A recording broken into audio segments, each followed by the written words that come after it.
will confront realities. That's according to President Akufo-Addo as Short Commission presents reports. Winneba, Ejimako, UEW campuses closed down, and NMC confirms receipt of government's petition on Castle Militia documentary. Now, The Observer is reporting this morning Afro-Bronis UEW tense war zone as police clash with protesting students amid stone throwing, gunshots, tear gas. I'm not plotting to kill Akufo-Addo and Bamia. This is according to former President John Dramani Mahama, and power outages over in, listen, Daniel, 5 clear days. Working days, clear days, including weekends. 5 days from yesterday to the next. So not it's a very important clarification. Yes. Right. So 5 clear days. Yes, thank please. you. I can't wait. All right. On the front page of the Finder, Attorney General to draft law to ban vigilantism. President directs following NDC's mistrust concerns blackouts to end within 5 days. That's according to Amewu. We don't need GMOs. That's our Greek minister speaking. And Ghanaian Times journalists accuse police of brutality. The Ghost Street Business is reporting this morning. Government faces severe financing crash, and this actually is talking about seeking some multi-billion-dollar euro bond and reopening 3-year bond issuance just 2 months to maturity. And there's one about depreciation. Do you know that it had very minimal impact on inflation for February? So from January to February, the inflation was from 9% to just 9.2%. And that is what the Ghost Street Business is putting out this morning. On the front page of the Daily Guide, deal with vigilantes. President orders Attorney General as Short submits reports. Afoko granted 500,000 Ghana cedi bail. Winneba Vesti students on rampage. Chaos in court over slain NDC member. And Ghana Ivory Coast protests ISO cocoa standards. Now, the New Weekend Crusading Guide is reporting this morning. Order announces arrest. Group tells Akufo-Addo. And John Mahama descends on Isaac Owusu Bempah. There's also one on the front page of the New Weekend Crusading Guide talking about the presentation of the Short Commission's report to the President of the Republic of Ghana. And finally, from me, on the front page of the Ghanaian Times, that story about police brutalizing 3 Ghanaian Times journalists on here as well. Draft legislation to deal with vigilantism as well. Winneba Vesti closed down, and attacks on journalists. It's shameful. That's an editorial that the Ghanaian Times is carrying. Now, the Daily Statesman is reporting this morning, vigilantism law out soon. And it's what the President is directing the Attorney General to do. And UW closing down is also on the front page here. But this one has the students carrying their placards and they are writing lots of interesting things on it. So let's begin with the police brutality of 3 Ghanaian Times journalists. Well, let me say alleged brutality. Yes. So this is the story of Malik, Salifu, and Raisa. So what happened was that there was a policeman who was on a motorbike at Kimbu Junction around 8:45 in the morning yesterday. Now, what he did allegedly was that he jumped a traffic light and drove into the back of this car, in the process breaking the mirror and the windscreen. What happened at that point was that the driver of the Ghanaian Times... I think he drove into the side of the car. Okay, well, it's the Ghanaian Times is reporting that, yes, the policeman broke the mirror and the windscreen. Yeah, so he couldn't have hit the back of the car. Okay, mirror and windscreen. So what happened at that point is that the driver of the vehicle chased down this policeman and blocked him. When that happened, Malik got out of the car and started to video the police officer. The police officer got annoyed. He tried to snatch the phone from Malik, didn't succeed, so punched Malik's face at that point, allegedly, and blood started to gush out of his nostrils. Apparently, at that point, another police officer and a soldier in uniform also stepped into the situation and started pushing, slapping, and kicking Malik. In the process of that, Salifa and Raisa were also heckled. Now, Raisa is a nursing mother. Apparently, one of the officers, it's not clear whether it was the other policeman or the soldier's elbow, hit her stomach and she collapsed. And so she was sent to the hospital. Malik was handcuffed and sent to the police station, where he was kept in the cells for about 4 hours. At some point, he was dragged out on the staircase to come and write a statement. He declined. He said that he was going to wait until his lawyer was around before he did that. He was in the cells until apparently ACP David Eklu and ASP Efia Tenge intervened to get him out. Now, the Accra Regional Police are saying that the police officer has lodged a complaint against the journalist, and the GJA has also issued a statement demanding justice for them, and that this story be followed up. We will be speaking to these journalists who are allegedly brutalized today on the show and try and get the police's response as well. Well, police brutality to anyone at all, no matter which job you do, is wrong, and we should definitely make sure that, first of all, we hear all sides of the story, and secondly, that justice is served. Raymond, let's go to UEW. So there's a lot of tension in the schools, the campuses of Winneba and Ejumako. This is because they had to be shut down. They were shut down primarily because the students have been demonstrating for some days now. They say 30 of their senior staff, teachers and lecturers to be specific, have been suspended or sacked by the current vice chancellor, the Reverend Professor, who is in charge of the school now. The charges against these people differ. One, for speaking out at the time that the school had this brawl with Professor Avoke and the current vice chancellor, and also for participating in actions that were undermining the integrity of the school within the periods that they had to deal with. So the students' main concern is that we need the teachers. You've not replaced them. Why do you relieve such huge number of teachers when we don't have enough in the first place? Why are you running the school like you are a tyrant? Why are you acting like democracy matters not to you and you can do whatever you want?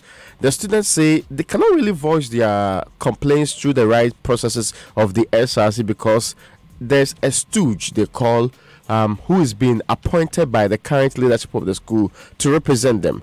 This was because when the council was not in place, they couldn't hold elections or do anything that is linked to any of those student activities. Yeah. So the leadership of the school appointed somebody to represent them. Who doesn't represent them?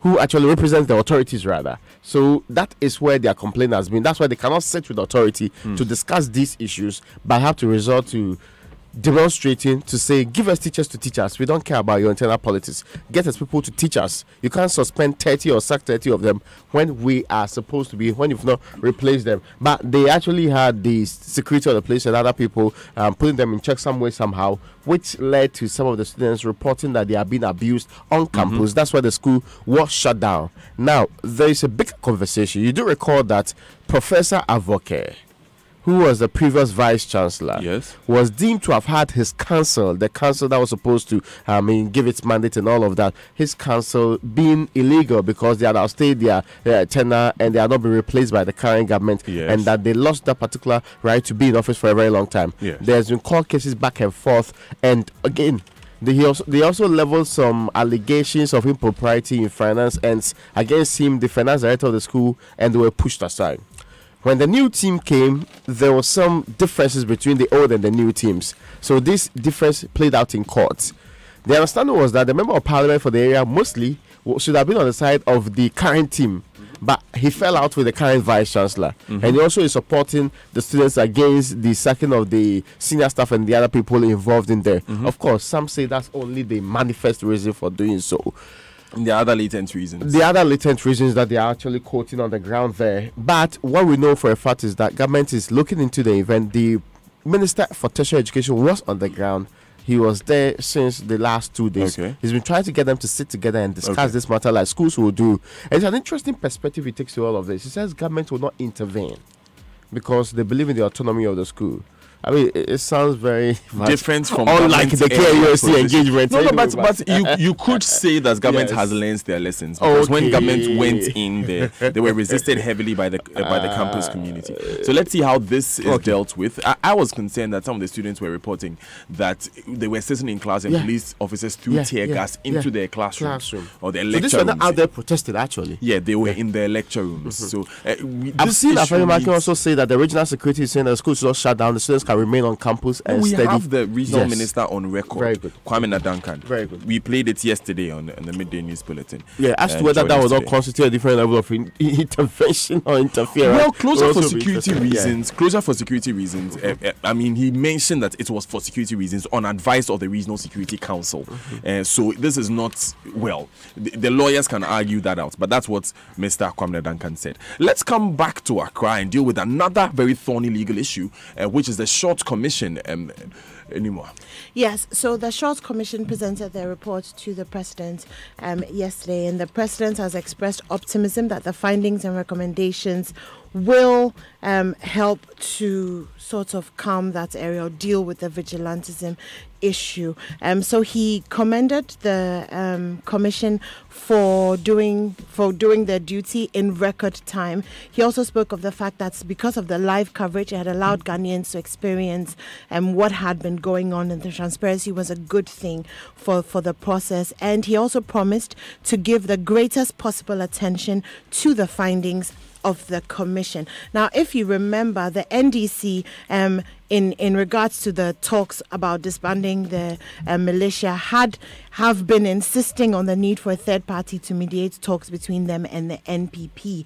The national chairman of the NDC, Samuel Ofosu Ampofu, more recently had sent a letter to the president asking for the involvement of external organizations like ECOWAS, AU, and other civil society organizations. The president has responded and has said that he has directed the Attorney General, Gloria Kufu, to prepare and submit to Parliament specific legislation to deal with this phenomenon. He says, I believe the parliamentary process of enactment affords sufficient space for any citizen to make an input or contribution to enactment. So pretty much what he's saying is that whether the NPP and NDC dally or not, he has directed the Attorney General to begin to work on a legal route to solving this issue, as he promised and when he was delivering the State of the Nation address. There's some two interesting issues here. First of all, the president says the Short Commission finished in record time, but they were given 1 month from the 6th of February to finish and present their reports. It also they have exceeded. It also might be determined by when they actually started their work. So, given a period, but you start counting from when they actually started the work. No, but when was the CI passed? Because that is what the CI... Do we know the date for a fact? Because the day the minister was speaking to us about it, he told us that the CI had been passed. So that was actually... Because the CI was not named in the statement that was put out on the 6th of February. Yes, but not when at we all. spoke to the Minister of Information the next day, he told us that the CI had already been passed. So maybe you can count from the next week, from the week after that, when they were sworn in. But the CI was passed. I suspect that the before. president means that in terms of efficiency and thoroughness, they've been able to do what was mandated to them without an unnecessary dragging of feet or an unnecessary back and forth. And I think that's what he meant, as opposed to, the time. Well, in the and spirit of stuff efficiency, I hope the president beats the 6-month deadline for issuing a white paper. yes, and I just hope that, mindful of the fact that there's been concerns about how we treat some of these white papers, the president will just say that every single thing you've recommended, I will take it up. But yeah, he does. I was just going to read it where he said that, saying that the subject may not warrant the issuance of a white paper on the part of the government, but we will look at all these matters and respond appropriately. So I think he's kind of issued a caveat there that it might not actually happen. Well, we are still continuing with our campaign, #disband party militias now. We are expecting that legislation that is coming from the Attorney General's office to move quite quickly through Parliament so that we can at last have that law, even though it has been argued, Raymond, that there are already laws that deal with this issue sufficiently. Anyways, there are still people who don't have power, Raymond. Yes, and even as of this morning, there are areas that are still complaining that the power situation has not improved tremendously. But this is to be expected. The minister says there are some technical problems from the side of generation that ought to be fixed in the next 5 days. So give us 5 days. In the next 5 days, government is in the position to bring you a proper update. Of course, I mean, intermittent different, but the plan and all that organized, and also the kind of problem we've had in the last how many days? In the last week or so. People said that it's extended from November up to this time, just that it reached some form of the pinnacle. What they call it, within the period that we are talking about. So hopefully it will be over soon. The minister yesterday toured some of the facilities and the bulk supply points in this case. And let's be clear, bulk supply point is where the PDS takes power it is not. So if there's a problem at the bulk supply point, it's not the PDS. Already, I've started hearing some people say that we want our ECG back. And send those signals that, I mean, I think we should understand what's really the cause of all of this and not lay the blames at the stores.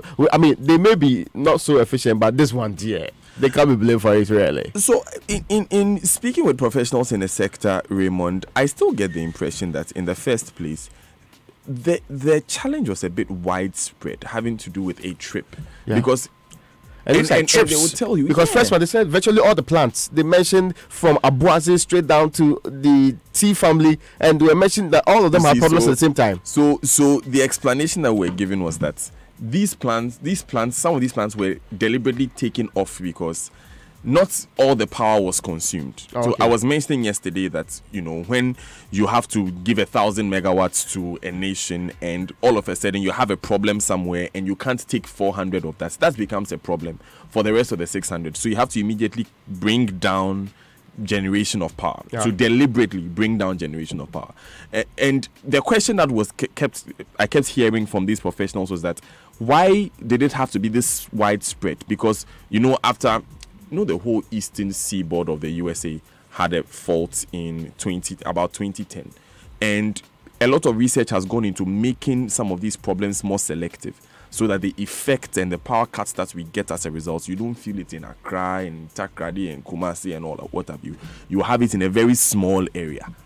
So that's where the conversation seems to be going, and it's something that GridCo would have to speak to. Unfortunately, we haven't heard from them since the statement came out, and they missed the 6:57 a.m. deadline. But let's talk about this hunchback in Imo who has been grabbed with 55 slabs of weed. Yeah, so the hunchback in question, the lady in question, is called Patience Fiamenya. It's interesting because the newspaper describes her as physically disabled and with two very young children. She was found trying to take some weed to Sogakope, and the thing is, apparently she put it in a basket and then put some fish on it, and then boarded a bus, but NACOP had been monitoring the bus. Apparently it's a new trend in that area that women are transporting marijuana or weed in their market wear. So when they're going to the market, or they'll pretend to have gone to the market and put some weed and then cover it with either fish or something that smells very strongly, so that it covers the smell of the weed. Anyway, she's in court. She's been granted bail for 50,000 Ghana cedis. Begrudgingly, actually, because the presiding judge was very hesitant to grant her bail. But I'm guessing, or according to the story, also because she has two young children, they have released her. But she'll be appearing in court at a date to be released soon. Right, Raymond, the AG is withholding salaries of public servants. Yes, this is a warning is already issued, and this is because some of them have failed to respond to audit observations or queries within 30 days, as is expected by the Ministry's department and the various agencies. So, according to the Audit Service Act, if I audit your institution, my observations are supposed to be sent to you. You have 30 days to respond to them so that I can take a final decision on what has really happened. What some of these departments have realized and they are doing is that because of the surcharge and the other things happening in the system, they are extremely careful on one side, or they are refusing to act or work the way they ought to work. So the various units have refused to send back their response. And you see, Daniel, without sending back your response, the guy has a very difficult job to do.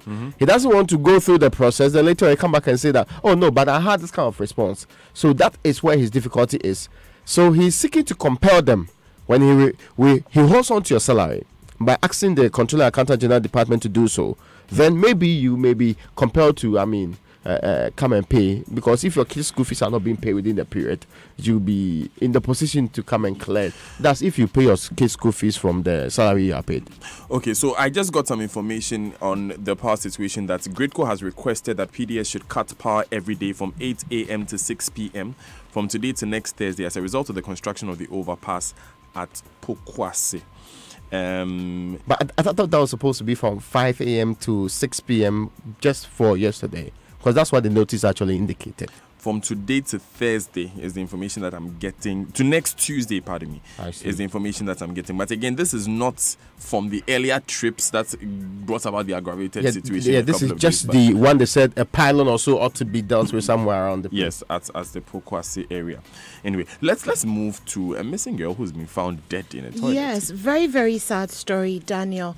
A 16-month-old Rafia Mohammed. So she went missing a few days ago at Teshi Tribleo in Accra, and she was found dumped in a public toilet in the early hours of yesterday. Officials from NADMO, EP, and Ghana Police Services were called when a man went in to use the bathroom, and he saw her leg, and so he figured there must be a human being in there. Very, very sad. She's been taken. Her body has been taken to the police hospital, and we don't really know who took her, how she got missing, or how she died. And so the investigation continues with that. And when we have more details on that, we will bring them to you. Finally, Raymond, a financing crunch facing government? Yes, and the clearest indication, according to the Gulf Street Business, is that now the government of Ghana is facing some serious financial difficulties. And to avert this, led by the finance minister, they've opened negotiations and, of course, potential investors on planned Eurobond. If you hear the comments of the Bloomberg on the Eurobond, Bloomberg believes that potential investors they are speaking to in Boston, in New York, and also in London, the thinking of the investors will be, can we trust this government to stay within its financial discipline regime when it leaves the IMF next month? Can we trust it? If you can't trust it and you think that the economy is going to go into shambles, then there won't be as many investors that will be interested in the current situation. In fact, they're also looking at what the current problems with the cedi is supposed to be. And on one hand, we also need the money to stabilize the cedi further. And if you've not heard the latest development on that front, we understand there's a lot of the cedi fought very hard last night as we have been given some slight improvements on that level. Again, we are also looking to other places. We do recall that government went to Parliament for some 750 million. And there's the clearest indication that there's a huge financing gap for many of the projects we thought we wanted to do this year. Okay. We are almost ending Q1. And apart from me seeing road in my area being done, there are some of the projects that are yet to be done still. Right, yes. Thanks, Raymond. And it will be interesting to note that we have to go online now. The online news review is brought to you by Zenith Bank in your best interest, Goil Good Energy. Goil, your multiple CIMG award winner and #1 OMC salutes all Ghanaians as we celebrate our proud history and heritage. Your freedom comes with choosing Goil, so just continue to patronize our quality fuel, superior lubricants, reliable gas supplies, and other trusted services, and you will feel the good energy. Together with you, our customers, we have supported the nation, and together with you, we will continue the partnership to grow our economy. Be a patriot every day. Buy Goil. Let's grow Ghana. Goil, good energy. Goil, Yenara Yedia. Now be that person who makes payments anytime, anywhere without the need to carry cash, or that person who lives light because you use the Zenith mobile app to pay bills, top up airtime, effect instant transfers, top up investments, and so much more. Use the Zenith mobile app and be that person. Avoid delays and keep afloat with the simple things in life. Simply sign up for Zenith Bank's electronic banking solutions today and live light. Go light with Zenith Bank. It's faster and smarter. Zenith Bank in your best interest. MyJoyOnline.com says new law on party militia SAD no longer is a SAD longer route to peace. NDC speaking there. One from the GFA.org, Normalization Committee appoints 5-member management committee to steer Black Stars. This committee is headed by the former Kotoko chairman and GNPC boss Dr. Kofi Kodua Sapong. Dr. KK Sapong there. BBC.com. 16-year-old Swedish girl up for Nobel Peace Prize. Wow. One for youth empowerment, women empowerment, all of that. Greta Thunberg, we celebrate you this morning. Deadly mass shooting at New Zealand mosques. More than 20 people seriously wounded and 40 people killed. In shootings at 2 mosques at Christchurch, New Zealand. The Prime Minister Jacinda Ardern described the incidents as a terrorist attack in one of the country's darkest days. I'm pretty sure the BBC News will have the details of this one. Good thing that's coming up right after this.